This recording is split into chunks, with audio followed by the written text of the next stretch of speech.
Chapter 18. The Struggle for Independence.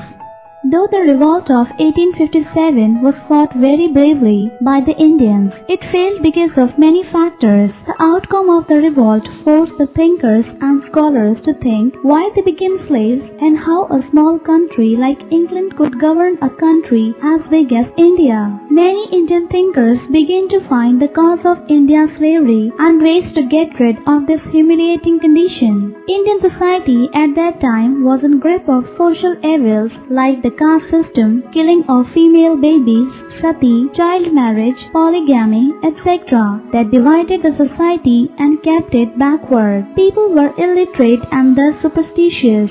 The reformers like Raja Ram Mohan Roy, Ishwar Chandra Vidyasagar, Dayanand Saraswati and Sir Syed Ahmad Khan wanted to remove superstitions and blind faith in tradition and customs. Raja Ram Mohan Roy, Ishwar Chandra Vidyasagar, Dayanand Saraswati, Sir Syed Ahmad Khan. These scholars had deep knowledge of the Indian culture and its history. They were greatly inspired by the liberal thinking and education spread by the British. They felt the need for education among Indians. They believed that education and modern ideas only can help India to fight against the British to get independence. They started associations, schools and institutions to convey their messages to the British rulers.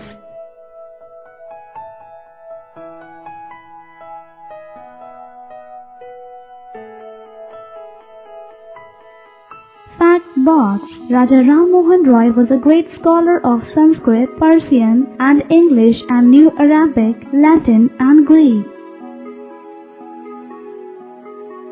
Rise of Indian nationalism and birth of INC, Indian National Congress. The revolt of 1857 became an eye-opener for Indians. Now, the people realized the injustice of British rule and the value of freedom. The educated Indians were mostly affected by this thinking. They had been educated by the British to serve them. They became more and more dissatisfied with the British rule. Many of these people, with the support of some Englishmen, came together in 1885 and formed the Indian National Congress, INC. A.O. Hume, a retired ICS officer, played an important role in the formation of INC.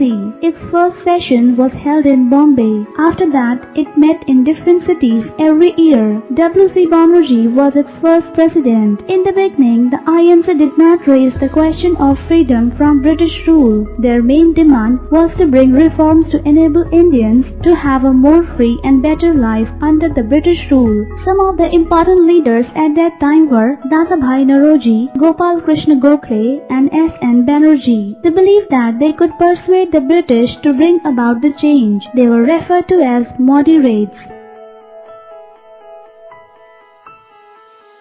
However, many other leaders did not like such a soft approach. They thought that they would get nothing by following such approach. They preferred a stronger and more active opposition to the British with the active support of the people. They were referred to as extremists. Some of the important leaders of the group were Lala Lajpat Rai, Bal Gangadhar Tilak and Bipin Chandra Pal. The trio is popularly known as Lal Bal Pal. Tilak declared, "Freedom is my birthright and I shall have it." He voiced his opinions through his newspaper Kesari. His effort was to arouse the feeling of patriotism among Indians.